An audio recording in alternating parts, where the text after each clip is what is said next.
徛台湾看世界，来看英国首相的选举结果出来了，由因的前财政大臣苏纳克来当选。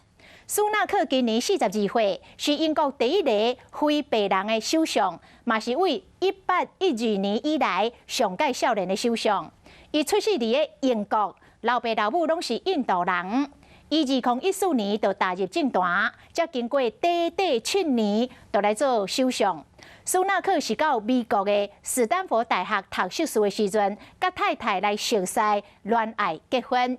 伊的丈人爸就是印度资讯科技产业的大好野人，有一个外号“印度的比尔盖茨”。苏纳克甲伊太太的身价高达266亿，比英国的国王查尔斯3世还阁较有钱。在英国保守党总部受到共党议员拍破欢迎，前首相强森和对手摩登特宣布退选了后，英国前财政大臣苏纳克将做英国新任首相。We now need stability and unity, and I will make it my utmost priority to bring our party and our country together. 苏纳克的爸母是位东非移民的印度人，伊若是英国头一位不是白人首相。42岁苏纳克嘛是英国为1810年以来上少年的首相。伊2005年头一摆当选国会议员，干了7年时间就为议员爬起来坐首相大位。I think my wife has made her own statement about these matters. She's always followed all the rules, paid all the tax in the UK that is due, and paid tax internationally on her international investments. 除了在英国政坛创下真侪纪录，苏纳克阁是英国上好嘅议员。伊丈人是印度第2大 IT 公司英福斯的创办人。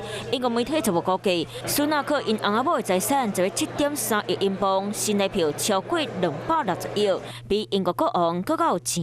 Also, I have friends who are, working class, but not working class, but I mix and match. 苏纳克中学时阵读英国有名的贵族学校温彻斯特公学，尾后要去栽培出真侪位英国首相的牛津大学，续来去美国斯坦福大学读工商管理硕士。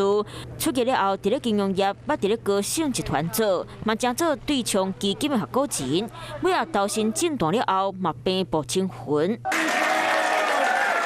不过，当前保守党声势未旺的时，英国阁面对能源和经济危机，讲是人生胜利组的苏纳克眼前这个难题，恐惊过去唔捌拄当过。